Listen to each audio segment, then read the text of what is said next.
Chose promise, chose due.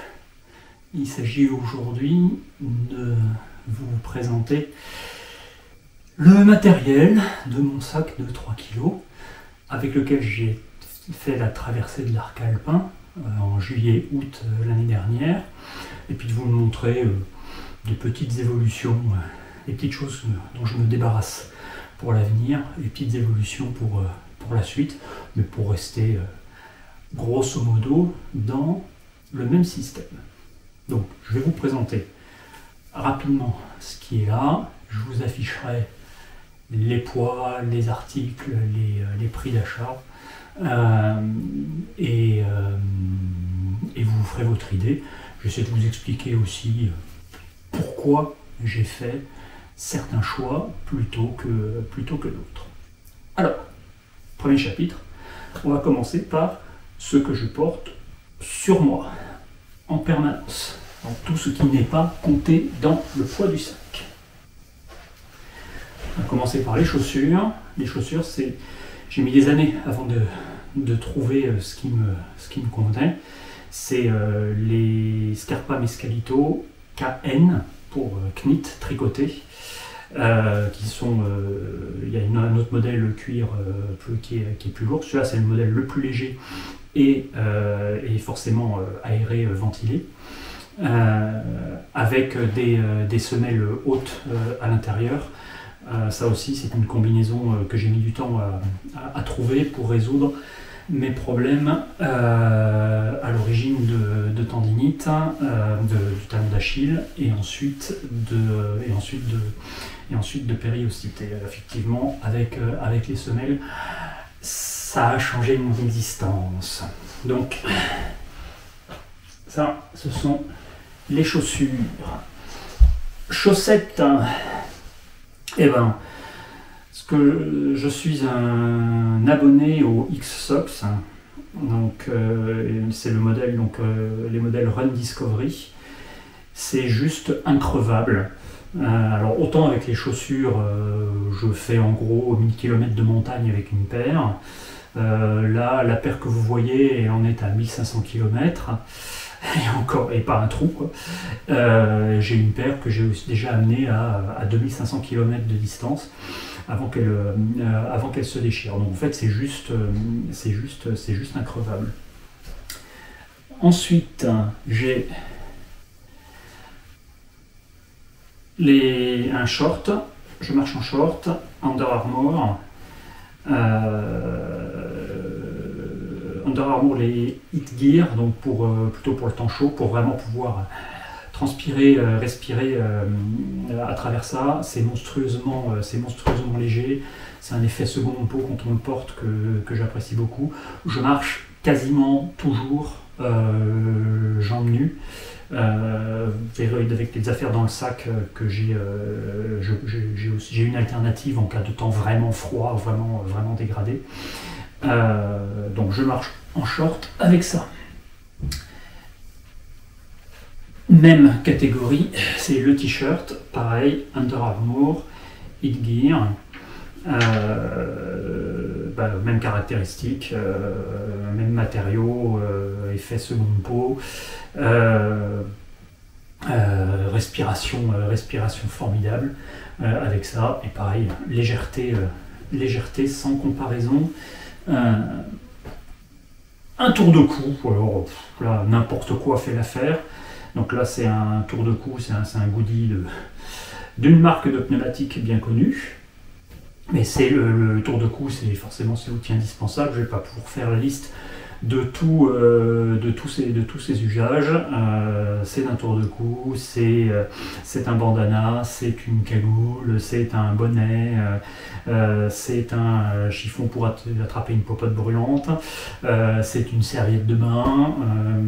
Je l'ai également utilisé quand je me suis blessé à la cheville pour essayer de maintenir ma cheville un peu en position. Voilà. Une multitude d'usages, outils indispensables à mes yeux. Et puis un chapeau, voilà. Après, je veux dire, n'importe quoi fait l'affaire. Je suis toujours beaucoup plus chapeau que casquette. L'intérêt du chapeau, c'est que la tête, tout le visage, les oreilles, la nuque sont à l'ombre, et ça évite d'avoir à se tartiner de crème solaire, parce que quand on transpire, la crème solaire qui vous coule dans les yeux, c'est juste une horreur. Donc chapeau, c'est Outdoor Research, je ne sais plus quel modèle, c'est, je vous le mets sur la vidéo. Toujours catégorie sur moi, hein, tout bête, mes lunettes, et en guise de lunettes solaires, ce que j'utilise, c'est les tout petits, c'est les petits clips solaires de Decathlon, qui sont, l'avantage, ça évite d'avoir deux paires de lunettes, deux étuis, voilà, les lunettes, de toute façon, je les porte toujours sur moi, et l'ensemble ne fait que 20 grammes, donc c'est parfait. Sur moi également, les bâtons, donc là c'est vraiment, c'est le seul modèle de bâton que j'ai jamais acheté, c'est ma deuxième paire, donc c'est les Fizan BR Compact. Alors 158 grammes le bâton donc 3 brins avec un système de lissage, dévissage, tout bêtement, hein, pour le serrage. 158 grammes le bâton, oui, mais à condition de virer complètement les sangles, etc. Moi, je me passe totalement des sangles, ça m'encombre. Je ne supporte pas l'idée d'un bâton qui soit attaché à mon poignet. En particulier, si je me casse la figure, j'ai pas envie de me coincer dans la sangle et de me casser le poignet. Et puis surtout, je passe mon temps quand je marche à mettre les bâtons, passer les bâtons d'une main à l'autre si je les utilise pas. Et donc, c'est pour ça que je les ai allégés au maximum. Ça, c'est le topo de ce que j'ai sur moi. J'ai également une série de vêtements qui, eux, sont dans le sac et qui vont être utilisés en fonction des circonstances. Donc, j'ai des alter ego de ce que je porte. J'ai une paire de chaussettes pour la nuit, une paire de chaussettes pour le bivouac et pour la nuit. Pareil, ce sont des X-Sox, mais c'est les outdoor low cut. Alors elles sont super confortables, sauf que elles s'usent beaucoup plus vite à la marche que les Run Discovery. Donc j'ai cette paire là pour la nuit, et je sais que ce sont aussi des chaussettes de marche, donc au besoin, s'il y a une déchirure de la paire de chaussettes principale, etc., je peux switcher et passer sur ces chaussettes-là. Voilà, pour dormir, j'ai toujours donc en vêtements de bivouac, parce qu'il s'agit quand même non plus de ne pas crader le duvet. J'ai l'équivalent, mais en collant, du short X-Armor Heatgear que je vous ai montré précédemment. Donc, ce qui fait que je peux tout aussi bien marcher avec le collant si nécessaire, si les conditions sont vraiment très froides, venteuses, etc., ou si le collant est déchiré, ou que ce soit, ou si j'ai besoin de me protéger du soleil, me protéger des coups de soleil. Je peux alterner entre les deux. Même logique pour le haut, avec donc là en t-shirt manche longue au lieu de manche courte, pareil, toujours Under Armour Heatgear pour la chaleur. Je peux tout aussi bien marcher avec, mais normalement c'est toujours réservé au bivouac. La couche chaude, tout bêtement, c'est la plus bête polaire de chez Decathlon. C'est la plus bête polaire de chez Decathlon. L'intérêt, c'est d'avoir une couche chaude, d'avoir une couche polaire. Donc, moi, pour le poids, j'élimine tout ce qui, à mon sens, est inutile. J'élimine tout ce qui peut être col roulé avec la polaire. J'ai un bœuf pour me servir, j'ai un tour de cou pour me tenir chaud. Le, le zip, donc pas de zip, même en quart de zip ou zip complet. Une fermeture éclair, ça pèse lourd. C'est du métal, ça pèse lourd, alors que là, c'est pas forcément utile. Pas de poche, pas de poche et encore moins de zip pour les poches, ce qui permet d'avoir une polaire aussi chaude que n'importe quelle polaire, sauf qu'elle fait 150 grammes au lieu d'en faire 250 ou 300 ou 400. Et ça coûte que 4 € chez Decathlon, donc franchement. Toujours en catégorie couche chaude, un bonnet. Pour marcher, que je peux porter de jour s'il fait froid, mais souvent en fait la nuit. Et vous verrez quand vous verrez le système de couchage, donc indispensable avec mon système de couchage effectivement pour la nuit, parce que je n'ai pas de capuche sur mon duvet. Donc effectivement, j'ai besoin du bonnet. Et mon petit système de gants. En fait, j'ai 2 paires de gants, chacune très légère, deux paires de 20 grammes chacune, donc j'ai 40 grammes de gants. C'est une couche chaude en mérinos, donc en fait c'est des sous-gants, ce sont des sous-gants en mérinos, et une surcouche en Pertex qui soit coupe-vent et un peu imper-respi. Je dis un peu imper-respi parce qu'avec toutes les coutures que vous avez sur des gants, j'ai beau réimperméabiliser régulièrement, si vraiment vous êtes sous la flotte, vous aurez les mains mouillées. Hein, donc il n'y a pas de miracle de ce côté-là. Mais effectivement, le système double couche, ça donne de la modularité. L'intérêt, c'était vraiment d'avoir des surgants qui me gardent toute la dextérité de mes 5 doigts, pas avoir des moufles. Parce que aller faire vos lacets ou faire des nœuds, etc. avec des moufles, bon courage. Et pour moi, il n'y a rien de pire que de me retrouver avec les doigts gelés le matin quand il faut démonter, l'abri, parce que l'abri est trempé de rosée, voire glacé. Et effectivement, avoir une couche imperméable, ça permet de garder ses doigts à température et de pouvoir faire les manips. Donc voilà, une combinaison qui est pas trop mal, qui est surtout super légère et donc pas trop mal. Donc cet été, en veste de pluie, j'avais la veste Hyperlight de Red Light.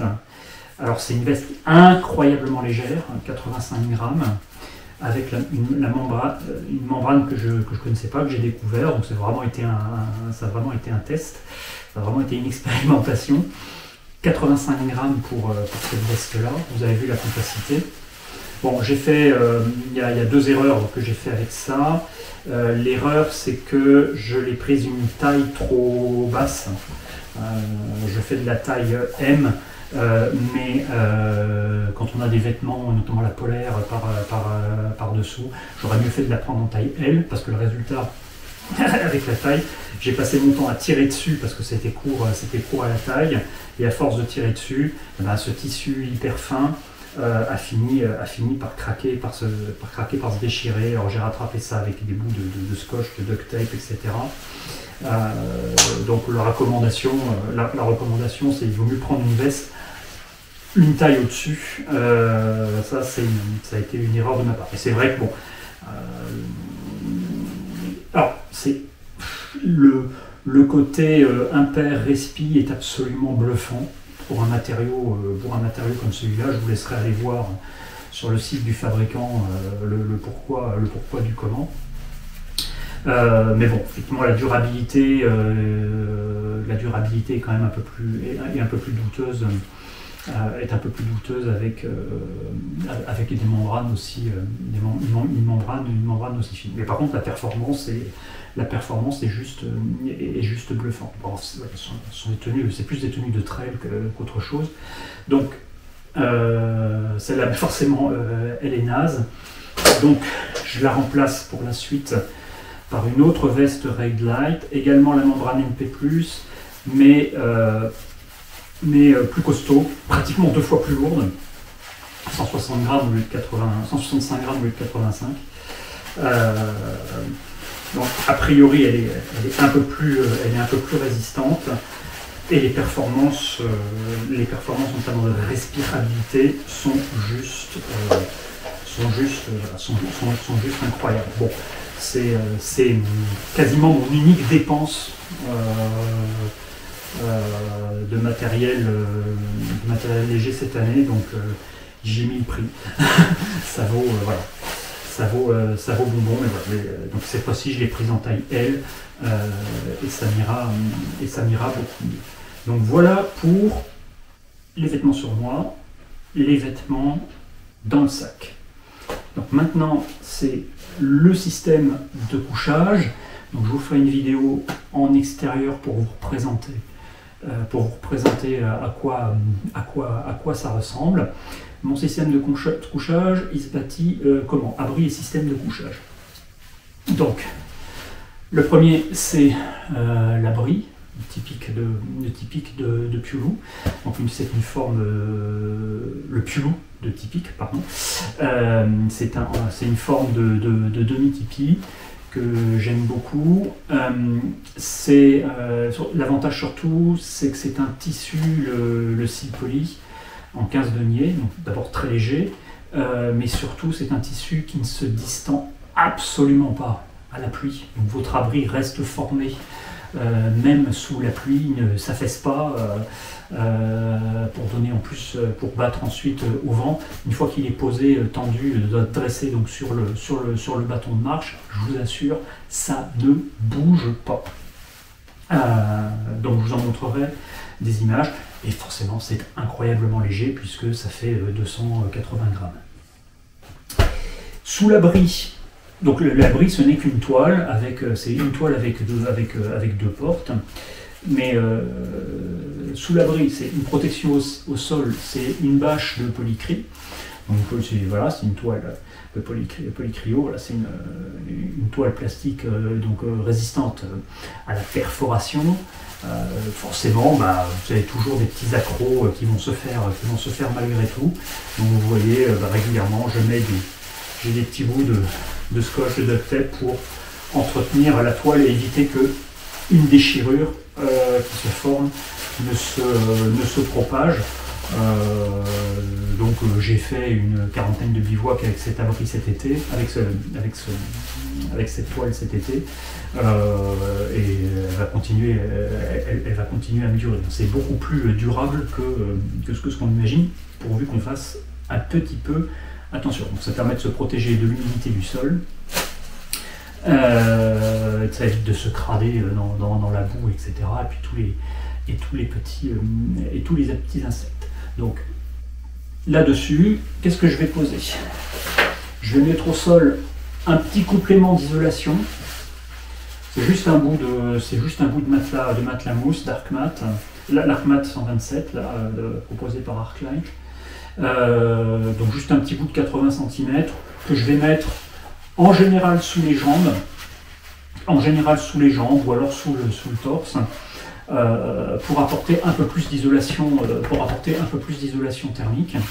Donc ça c'est au bivouac, mais par contre en journée, plié comme ça, c'est un sit-pad pour poser ses fesses au sec avec un peu de mou et au chaud.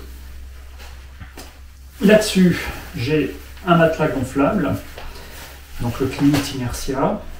L'intérêt, coco, c'est un matelas à trous. C'est un matelas gonflable à trous. L'intérêt, c'est que vous avez très peu à gonfler.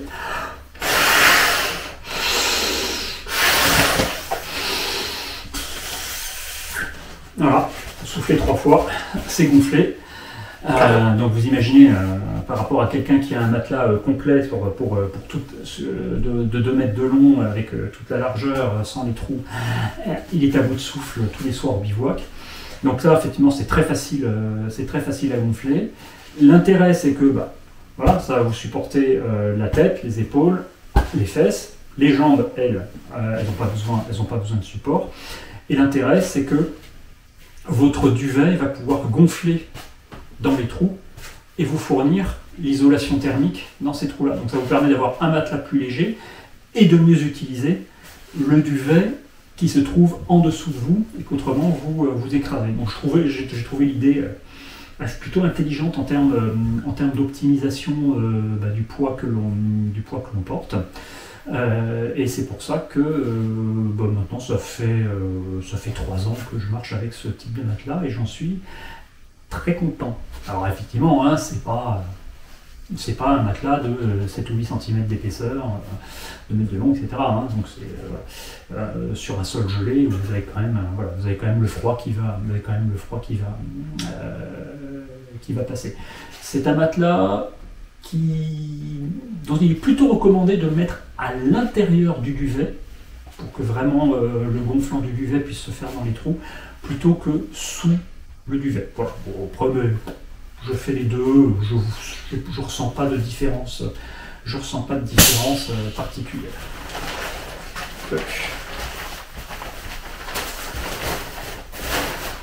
Et donc, le duvet. Alors, le duvet, c'est un Cumulus, donc Cumulus, marque artisanale polonaise. Pareil, rechercher à la simplicité maximale. Simplicité maximale, mais choix des matériaux optimal. Simplicité maximale, c'est tout bêtement. Donc, sur ce duvet, il y a ni capuche, j'ai pris ni capuche, ni zip. Pas la peine d'alourdir. C'est pas la peine d'alourdir. Alors, c'est un duvet pour de la montagne estivale, ou alors en pleine 3 saisons maximum. Hein, vous n'allez pas dormir par moins 10 degrés avec. Le duvet à lui seul, il est donné en température confort à plus 5 degrés. Après, c'est extrêmement variable en fonction de l'humidité. En fonction de l'humidité dans laquelle vous êtes. Mais oui, 5 degrés, c'est à peu près en confort 5 degrés, c'est à peu près ce que j'observe. L'intérêt, c'est que le matériau du duvet, c'est du 900 Q1, donc c'est vraiment un gonflant extraordinaire. Vous voyez déjà depuis que je l'ai sorti le gonflant qu'il a déjà commencé à prendre. Dans quelques minutes, ce sera encore plus marqué, et vous verrez quand je vais avoir à le remballer. Effectivement, le gonflant de ce duvet est impressionnant. Donc, comme c'est un gonflant exceptionnel, ça permet d'avoir moins de duvet à porter à performance égale. Il n'y a que 200 grammes de duvet dans le matériau, et le duvet plus son tissu font 330 grammes. Voilà. Donc dans mon choix, effectivement, c'était de prendre un tissu qui est pas très respirant, mais pas extrêmement respirant. Et comme il n'est pas très respirant, ça veut dire que l'air, quand vous vous tournez dedans, en fait l'air il n'est pas chassé, il se déplace. Ça vous permet de garder un peu votre bulle, de chaleur. Mais comme c'est pas très respirant, c'est un tissu qui vaut mieux, je vous mettrai le nom, le détail, c'est un tissu avec lequel il vaut mieux pas avoir une charge en duvet trop importante, parce que là-dedans il ne faut pas avoir à transpirer, quoi. Si vous transpirez dans le duvet, c'est clair, au début vous avez trop chaud, vous transpirez, vous avez froid, et au final vous n'avez rien gagné. Donc voilà. Donc c'est un tissu qui va bien si on n'a pas une charge en duvet trop importante. Et donc vous voyez, après on va le recompresser gentiment. Donc il n'était pas encore complètement gonflé, ce qui me facilite la tâche pour le ranger. Mais la compacité du truc est, à mes yeux, bluffante. Et donc ça fait pareil, ça fait 3 ans que j'utilise ce duvet. Ça fait 3 ans que j'utilise ce duvet et voilà, ça me va très bien. Maintenant, vous allez me dire, 5 degrés confort avec une isolation au sol un peu limite, en montagne estivale, c'est pas suffisant. Donc, j'ai un truc en plus, c'est le Sol Escape BV, donc la version légère. En fait, il n'y a pas de différence. Il n'y a pas de différence de performance entre la version légère et la version normale. Simplement, la version normale, la version légère, elle n'a pas de zip, elle n'a pas de capuche, etc. Donc, mais bon, c'est pas ce que je demande.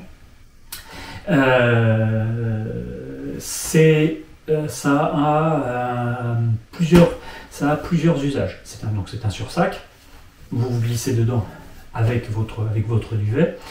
Il va être couvant. Il va éviter que la circulation d'air qu'il peut y avoir dans la tente, dans l'abri ouvert, va éviter que cette circulation d'air vous fasse perdre la chaleur de votre duvet. Donc ça va être couvant. Ça va être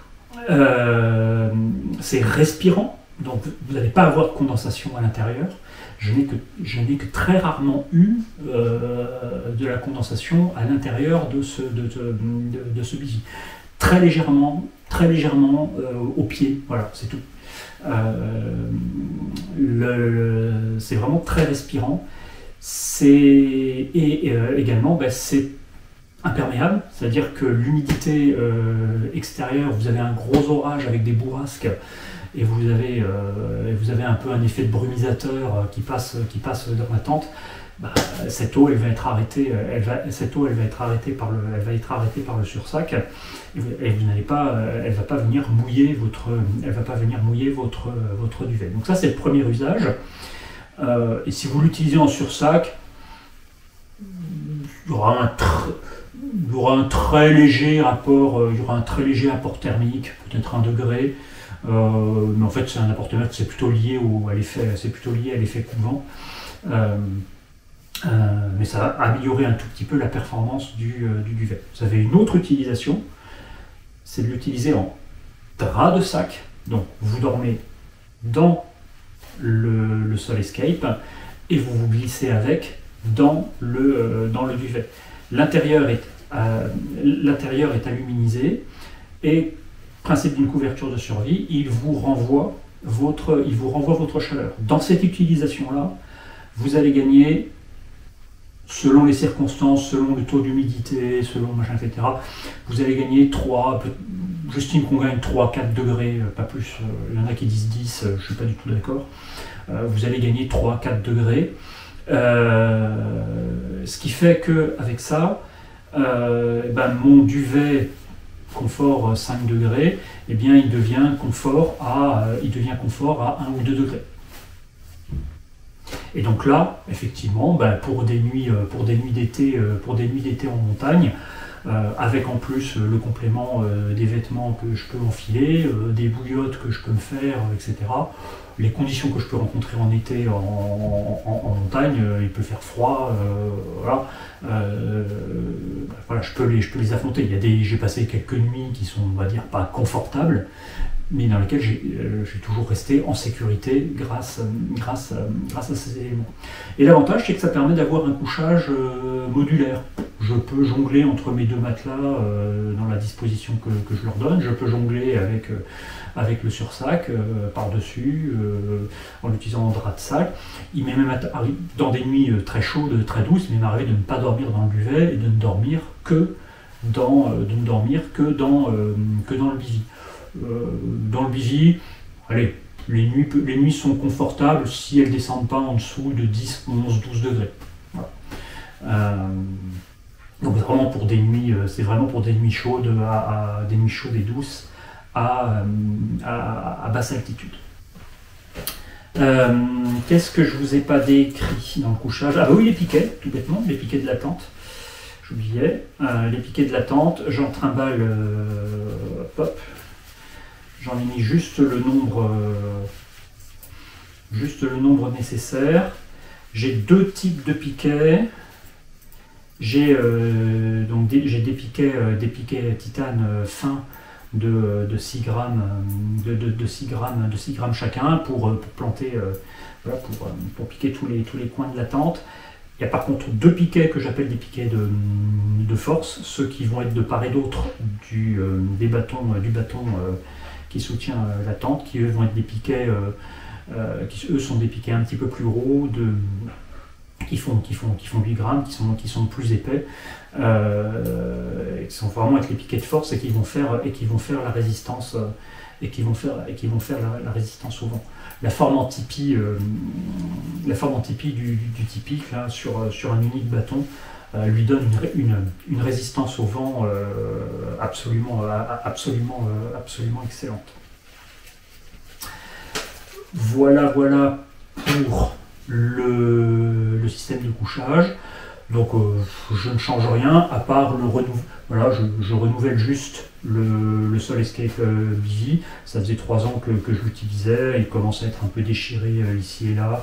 La couche aluminisée a commencé à s'user. Donc voilà, j'en ai un neuf pour le remplacer. Alors, ensuite, j'ai le côté hygiène, ma petite pharmacie. Ma petite pharmacie et trousse de toilette, et puis divers petits trucs bricolage. Qu'est-ce que je trimballe là-dedans? Une tête de brosse à dents, du baume à lèvres, un petit coupe-ongle. C'est vraiment pour moi l'outil, c'est vraiment un outil indispensable. D'abord parce que ça me donne des petites, voilà, plein de petits outils métalliques, un peu en mode couteau suisse. Le but évidemment c'est de pouvoir se tailler les ongles en redonner longue distance. Effectivement sur le week-end c'est peut-être moins intéressant, mais en longue distance les ongles poussent, il faut pouvoir les tailler. Il faut pouvoir aussi couper les petites peaux irritantes quand vous avez les mains sèches. Ça c'est indispensable. Mais voilà, c'est quelque chose que j'ai vraiment toujours avec moi. J'ai toujours de l'élastoplaste en préventif, là où ça frotte pour les ampoules. Ça peut également servir pour bricoler, pour tenir quelque chose qui se déchire ou qui est cassé. Mais voilà, principalement c'est vraiment pour ça, c'est pour l'élastoplaste, c'est vraiment pour le soin des pieds ou pour tenir une entorse. Voilà. Je peux avoir également aussi de l'Hansaplast. Donc en général je ne garde que je ne garde que la bande, je ne garde pas le support, c'est pas la peine, ça fait c'est toujours des grammes en trop. Donc de l'Hansaplast, et j'ai aussi également toujours des boules pièces, donc des bouchons d'oreilles. J'en prends toujours plus que 2 parce qu'il y en a toujours un que vous finissez par perdre. Et franchement, que ce soit dans le dortoir d'un refuge ou même tout bêtement au bivouac, pouvoir s'isoler des bruits extérieurs pour trouver le repos, c'est quand même très appréciable pour la qualité de la nuit. J'ai toujours tout un jeu de pansements, donc principalement des compides en cas d'ampoule. Et puis différents pansements pour des éraflures, des coupures. Cette année, j'en ai utilisé aucun, sauf pour les donner à d'autres personnes qui en avaient, sauf pour en passer à d'autres personnes qui en avaient besoin. Donc bien souvent, la partie pharmacie, elle me permet d'être le secouriste de service. Mais bon, c'est quand même, c'est toujours à mon avis indispensable à avoir. J'ai du savon liquide, savon d'Alep, dans un petit contenant qui me permet vraiment de l'utiliser en goutte à goutte. Ça me permet de me laver. Essentiellement, quand je me lave, vraiment, je me frictionne à l'eau tout simplement pour me décrasser. Avec ça, 95% du boulot est fait. Mais qu'après, effectivement, je vais mettre un peu de savon sur mon gant de toilette. Mon gant de toilette, c'est tout bêtement un bout de serviette microfibre que j'ai découpé. Celui-là, j'ai besoin de le coudre sur les bords. Il faut que je remplace l'ancien. Donc vous imaginez, voilà, tout bêtement, voilà, ça me fait un gant de toilette de ce format-là. Pour me frictionner, nettoyer, il suffit de le serrer comme ça pour évacuer pour l'essorer. Ça me permet de me frictionner avec, ça me permet d'évacuer l'eau en surface sur la peau. Ça me sert de serviette, hein, je n'emporte pas, je ressens pas le besoin d'emporter une serviette. Je peux enlever l'essentiel de l'eau qui est sur moi, le reste sèche tout seul avec la température corporelle. C'est suffisant. Donc je vous ai dit, voilà, du savon liquide, là, savon d'Alep, qui me sert aussi de dentifrice. Le goût est ni bon ni mauvais, c'est neutre. Voilà, j'en mets une goutte sur la brosse à dents. Et je peux me brosser les dents. Vraiment sans problème. L'intérêt de savon d'Alep, c'est que voilà, c'est totalement naturel et voilà, vous n'êtes pas en train de trophiser les cours d'eau non plus. Pareil, même dans le même type de flacon, j'emporte un peu de crème solaire. J'en utilise vraiment très peu. Même si je marche bras nus, jambes nues, j'en mets vraiment de très petites quantités. Parfois un peu sur le bout du nez si je sens que ça va chauffer, parfois un peu sur le dos des mains. Voilà, c'est les endroits qui chez moi chauffent. Voilà, j'en utilise très peu et même cette quantité-là, je n'ai pas consommé. J'ai consommé moins que ça sur 2 mois de traversée des Alpes. Hein, donc pour vous dire que vraiment, voilà, de très faible quantité. Quand je fais ma lessive avec un peu de savon d'Alep, la façon dont je procède, c'est que je prends un ziploc. Dans lequel je vais verser 1 demi-litre, 1 litre d'eau. Je vais y mettre les vêtements que je veux laver. Je vais y mettre une ou deux gouttes de savon d'Alep.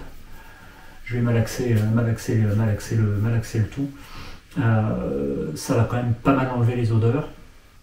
Ça me sert, voilà, le savon d'Alep me sert pour me nettoyer, pour me brosser les dents, pour faire ma lessive ou pour nettoyer mes lunettes. Des petits trucs que je trimballe, c'est des micro pinces à linge. C'est des petites pinces à linge qu'on vous vend pour les cocktails. Alors, soit elles peuvent être de couleur ou autre, hein, ça peut vous permettre de marquer votre verre, etc. Et bien en fait c'est des pinces à linge, hein, de toute façon. Donc elles me servent bien. Quand je fais ma lessive et j'accroche mon linge sur les haubans de la tente. J'ai toujours des petits trucs style un petit bout d'élastique ou un truc comme ça. J'ai un petit kit de réparation, du matelas au cas où. Bon, ça ne s'est pas présenté sur celui-là. Donc avec des petites pastilles. Des petites pastilles qu'on peut coller sur un petit trou ou sur quelque chose de plus conséquent. Donc des petites bandes, voilà, on peut redécouper et pour retrouver couper et coller avec le petit pli de colle qui est à l'intérieur pour coller sur le matelas s'il y a une déchirure plus importante. Et également, bon, je ne l'emporte pas sous ce format-là, mais voilà, du duct tape. Voilà, la bonne idée, hein, c'est d'enrouler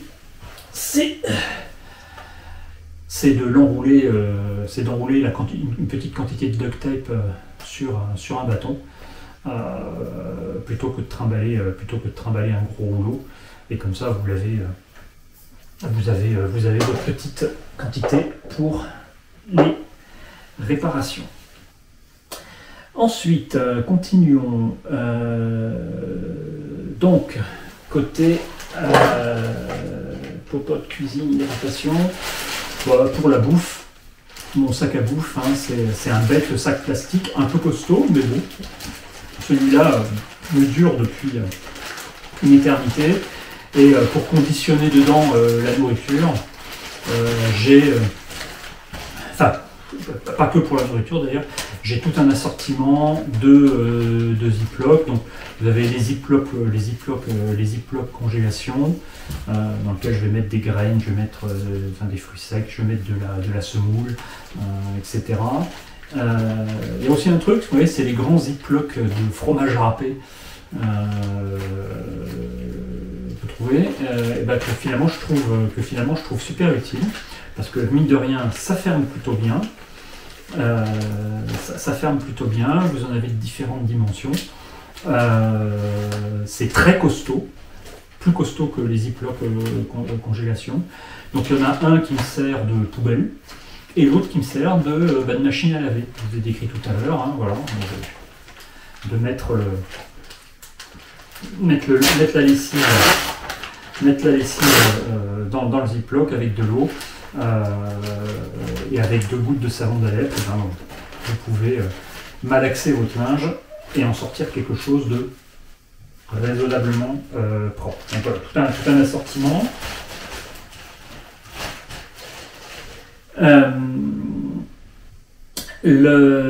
Pour l'hydratation, j'ai une bouteille d'1 demi-litre sur moi à la bretelle.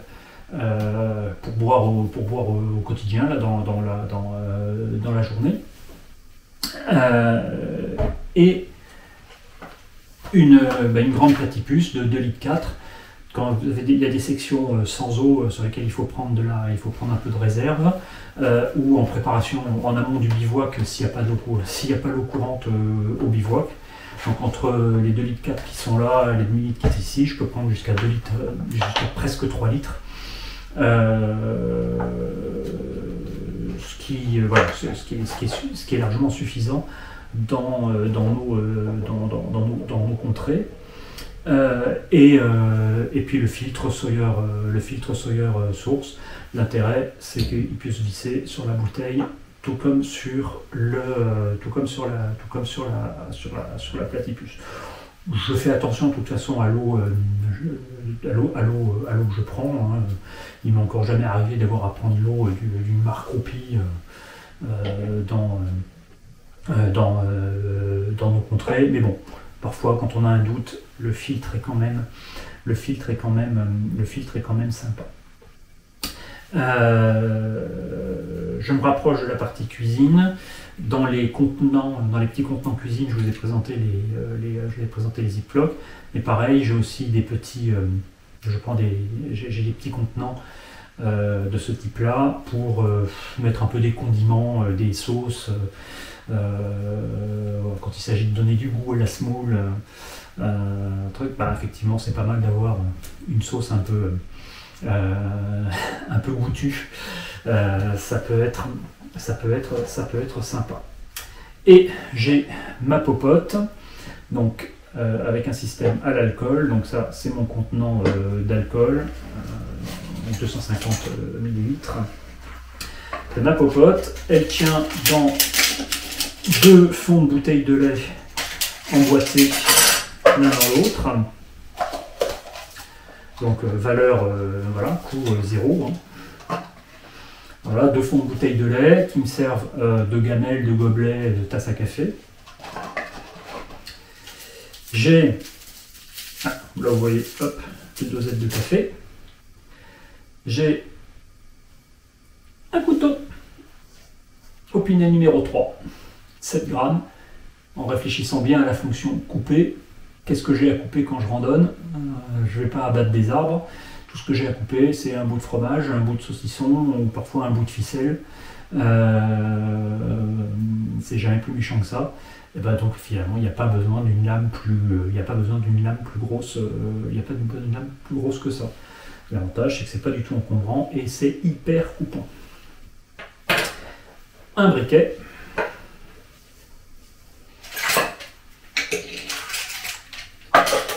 Un petit réchaud P3RS mini P3RS fabriqué avec une mini canette. Je vous mettrai une petite vidéo de démonstration. Celui-là me dure depuis ma traversée des Pyrénées en 2018, donc 4 ans d'âge. C'est increvable, c'est do it yourself. Ça ne coûte rien, ça se fabrique en un quart d'heure du moment qu'on a le tuto qui va bien. Une cuillère en titane, pas besoin d'en avoir une longue, hein, la courte suffit largement pour les dimensions de ma gamelle. La popote, donc la popote de 300 ml, que 300 ml en solo, j'ai pas besoin de plus. Je ne fais jamais rien cuire dedans, je ne fais que chauffer de l'eau. Chauffer de l'eau que je vais ajouter à la semoule, chauffer de l'eau pour un café, donc vous voyez bien, voilà, la quantité de café c'est suffisant, l'eau pour la semoule c'est suffisant, pour une soupe c'est suffisant. Si je faisais cuire quelque chose, il faudrait quelque chose de plus volumineux et il faudrait un système de chauffage plus important et plus de carburant, etc. Non, je ne fais que chauffer de l'eau. C'est ce qui me permet de n'avoir que de cette taille-là, de n'emporter que ça d'alcool, de n'avoir qu'un petit réchaud. Voilà. Donc la popote avec son couvercle, popote en titane à nouveau, enfin là, légèreté, voilà, légèreté incroyable, le tout fait, je crois, à peine plus de 70 grammes. Et un parvent un parvent en titane. Petite erreur que j'ai commis cette année, c'est que je l'ai agrafé, donc il est en position fixe. Mais en fait c'est une position fixe un tout petit peu trop étroite. Résultat, ça étouffe le feu de mon, ça peut étouffer le feu de mon réchaud. Donc je vais revenir à un système avec un petit trombone qui me permet de régler, la dimension du parvent. On passe au volet que j'appelle le volet technologie. Alors, dans le côté technologie, qu'est-ce que j'ai? Jusqu'à cet été, voilà, je n'avais que le téléphone, donc un iPhone SE de l'ancienne génération, choisi parfaitement pour son poids, 113 grammes, sa compacité, et qui me servait que pour la cartographie, la photo, les vidéos, etc. Avec, je suis désolé, une prise de son absolument dégueulasse, une stabilité d'image absolument ignoble. Donc la caméra qui filme prend désormais le relais pour l'imagerie. Mais donc l'iPhone, j'en aurai toujours besoin pour la cartographie, le réseau, les communications, etc. Ces écouteurs, pour le protéger, j'utilise un étui étanche, effectivement si les conditions l'exigent, étui étanche que je peux porter en bandoulière. Effectivement, si j'ai un jour zéro, si je suis en vide, si je suis en refuge, l'étui étanche, ça me permet comme j'ai pas de poche sur les vêtements, si j'ai pas mon sac à dos sur le dos, je peux porter mon téléphone et mettre éventuellement même dedans ma carte bleue, mon argent liquide, mes papiers, etc. Et par exemple, mes papiers, s'ils ne sont pas là-dedans, ils seront dans un alloc-sac étanche, voilà, qui est une deuxième possibilité de garder les choses à l'abri. Pour l'alimentation électrique, donc un câble de chargement et un petit panneau solaire. Alors c'est le modèle TomTop Ultra Fine de 6 watts que j'ai allégé au maximum. J'ai découpé tout autour, tout ce qui ne servait strictement, tout plastique qui ne servait à rien. Il y avait une bande de tissu collée derrière que j'ai retiré. Voilà, le modèle de bas, il était 124 grammes dans le modèle d'origine. En retaillant, sans rien perdre en performance, je l'ai réduit à 80 grammes. Deux petits attaches, je vous montrerai comment effectivement je le fixe sur le haut du sac. Gros avantage, c'est que mon téléphone charge très bien, même en mouvement, en étant connecté directement sur le panneau. Ce qui fait que j'avais cette année une petite batterie tampon avec un adaptateur pour pouvoir passer de prise pour pouvoir utiliser uniquement le câble de l'iPhone et charger la batterie malgré tout, bah, finalement je me suis complètement passé de cette batterie tampon, donc ça fait partie des choses que je peux maintenant, éliminer. Comme maintenant les images seront faites par une caméra et non plus par le téléphone, j'avais une clé USB pour décharger les photos de l'iPhone, puisque la mémoire n'est pas non plus énorme si on fait des vidéos, donc ça je n'en aurai plus besoin. C'est juste, voilà, il me suffit juste d'avoir éventuellement une carte mini SD de rechange pour la caméra, dont le poids n'est même pas mesurable. Donc ça aussi pareil, éliminé. Pour les prises de vue aussi, si je faisais des prises de vue fixes, j'avais un support attaché à un bâton qui me permettait d'avoir le téléphone en position fixe pour faire un time-lapse, pour faire... D'abord, je l'ai très peu utilisé, mais maintenant, effectivement, avec la caméra stabilisée et tout, je n'en aurais plus besoin. Et pareil, pour pouvoir commander à distance le téléphone s'il était comme ça, positionné à l'écart, voilà, j'avais une petite télécommande. Pareil, j'en aurais plus besoin, je peux éliminer. Technologie, c'est bon, allez, on va faire ça comme ça. Un petit thermomètre, histoire de savoir pourquoi j'ai froid de temps en temps. Voilà, pas indispensable, pas certain que je me chargerai encore de ces 10 grammes à l'avenir. Et une petite lampe frontale, la Petzl E-Light. Hop.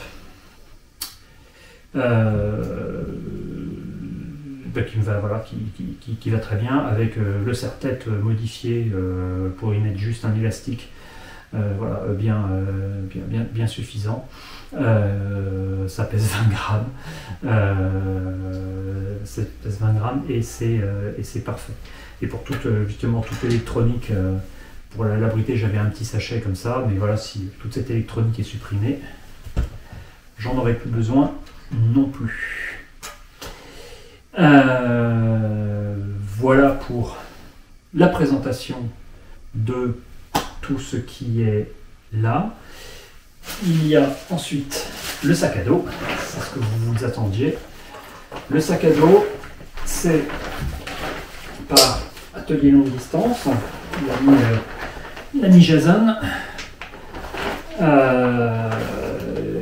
qui m'a fait ça littéralement sur mesure l'année dernière. C'est un de ses premiers modèles de son sac hybride en 20 litres. Je répète, 20 litres. Premier modèle. Et on a travaillé ensemble pour trouver le maximum de solutions pour l'alléger. Dans le choix du tissu, hein, en DCF, dans le choix des sangles, dans le choix des attaches, le fait en système de fermeture ne pas avoir de système de sangle pour fermer, et finalement ça va très bien puisque système de fermeture, moi quand je le ferme, je fais comme ça, je roule, hop, et uniquement par le serrage, finalement j'ai toute l'étanchéité voulue. Cet été à travers les Alpes, si vous regardez les vidéos de ma traversée des Alpes, vous verrez que tout le mois de juillet a été un déluge, je me suis fait saucer comme pas possible. Le contenu du sac n'a pas été mouillé. On a travaillé aussi effectivement pour les bretelles, pour vraiment les alléger au maximum.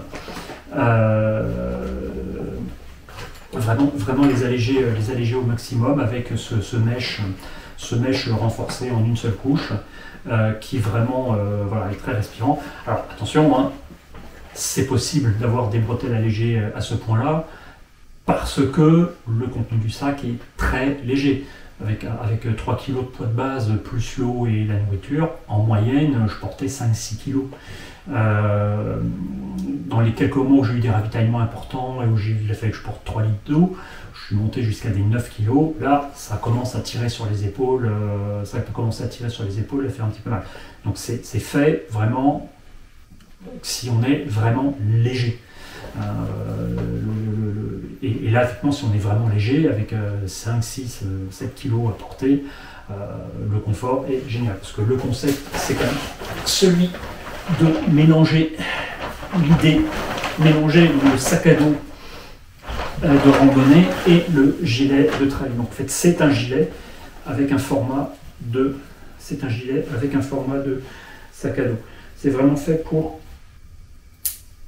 moi, c'est vraiment le truc qui est génial pour le randonneur en mode dynamique, celui qui s'arrête pas souvent, pas longtemps, qui marche vraiment des longues heures et qui a besoin d'avoir à portée de main les choses utiles. Voilà.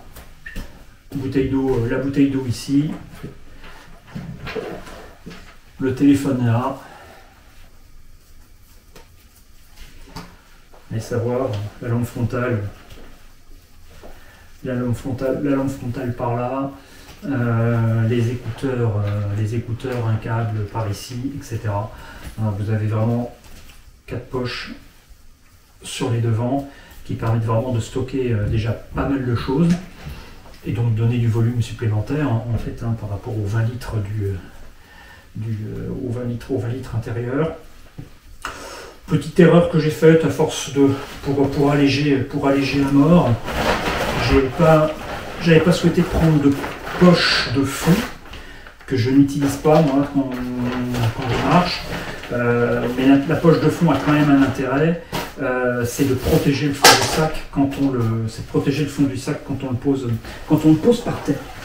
Donc le résultat, j'ai un peu abîmé le tissu dessous, il faudra des petites pastilles à mettre pour réparer. Effectivement, mais ça faisait partie de mes choix, d'allègement. Et puis voilà, une poche extérieure en mèche qui permet d'avoir du battement par rapport à la toute petite contenance de 20 litres. Et donc voilà, avec ces 20 litres de contenance, j'étais très confort pour traverser les Alpes. La liste est très compacte. Dans un instant, je vais faire le remballage. Donc avec ma liste, dans ce sac-là, j'avais encore la place pour porter jusqu'à 4-5 jours de ravitaillement. Donc dans les Alpes, les Pyrénées, 4-5 jours, quand on est en mode marche plutôt rapide et on rallie les étapes de ravitaillement relativement vite. Dans les Alpes, c'est bien plus qu'il n'en faut. Dans les Pyrénées, 4-5 jours, on peut rester 4-5 jours sans ravitailler parce que les coins sont vraiment sauvages. Donc voilà la liste principale de base. Là-dessus, il y a les options équipement neige. Donc ça, c'est les options. Cette année, je m'étais posé la question dans les Alpes. Donc j'ai décidé de partir avec crampons et piolets. Mais j'ai passé mon temps en fait à corriger l'itinéraire pour éviter les endroits trop enneigés. Donc en fait, je n'ai utilisé les crampons qu'une seule fois. Surtout le premier mois, surtout le mois de juillet. Donc quand j'ai fait une pause début août, j'ai tout laissé, je les ai laissés à la maison. Mais donc effectivement, quand je prends crampons et piolets, moi le but c'est pas de marcher sur les, voilà, c'est pas de faire des longues marches sur névé ou glacier. Le but c'est pouvoir traverser un névé un peu enquiquinant en travers du chemin. Donc voilà, mon piolet c'est le Camp Corsa de 205 grammes. Le but c'est vraiment le but c'est pas de me tailler les marches dans la glace. Hein. Le but c'est de pouvoir arrêter, une glissade. C'est vraiment l'outil de sécurité pour pouvoir arrêter une glissade. Et les crampons. Pour les crampons d'ailleurs, j'ai recyclé l'étui d'un poncho Décathlon qui me sert pour mettre les crampons et pour pouvoir les avoir tenus à la bretelle, rapidement accessibles quand vous avez des névés successifs à franchir. C'est les Pocket Clips de Vargo. Ils sont en titane. Ils apportent, ils ont 8 pointes, 2 sous le talon et 2x3 sur l'avant du pied. Voilà, il se sert avec ses petites sangles. C'est pas super pratique quand il faut les enlever, les remettre un peu tout le temps. Mais sinon, voilà, bon, une fois en place, il m'avait bien servi dans les Pyrénées en 2018, là dans les quelques grands cols, là, où vraiment, ils étaient indispensables. Voilà, pareil, hein, je ne fais pas de la traversée de glacier avec. Hein, le but, c'est se donner un petit peu de sécurité sur un névé un peu embêtant. Le gros de la sécurité étant le piolet. Voilà, c'est l'éternel débat. Je les prends pas, selon les conditions d'enneigement. Voilà, c'est vraiment le minimum.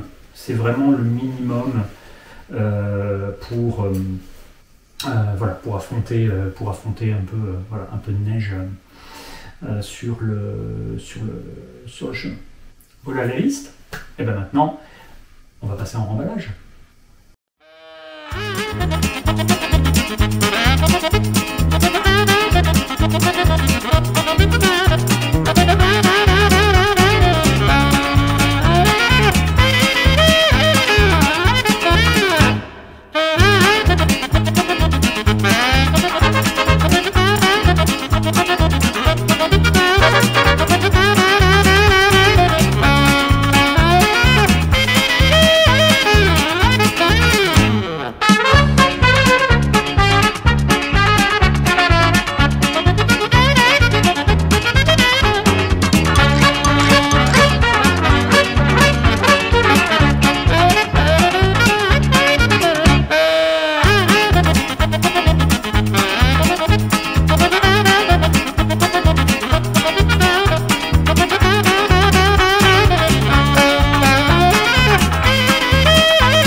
Complément à la présentation, c'est la démo du réchaud, parce que bien souvent je rencontre des personnes dubitatives quant à l'efficacité de l'ensemble. Donc vous avez le réchaud découpé dans sa canette. Donc je le ferai sans le pare-vent, parce que là je suis dans le garage, il n'y a pas un souffle d'air, ça vous permettra de voir la flamme. Donc la popote que je remplis préalablement.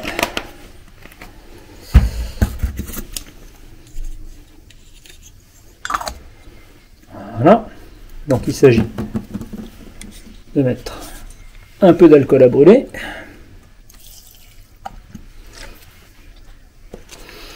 Alors l'alcool à brûler, l'avantage c'est que ça se trouve partout, au besoin chez l'habitant. Voilà. On allume. On laisse l'effet gazinière se mettre en place. Voilà. Et c'est parti.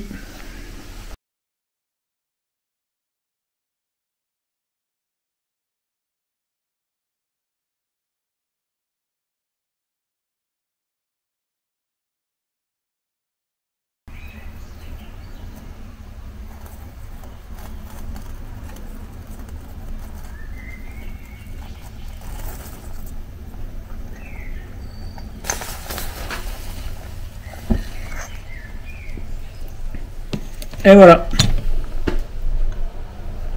plus qu'à se faire le café.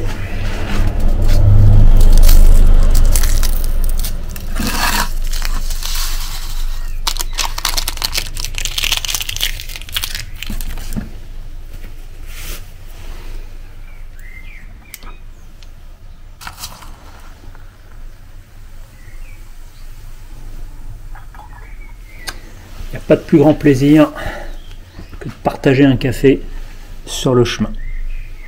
Aloha!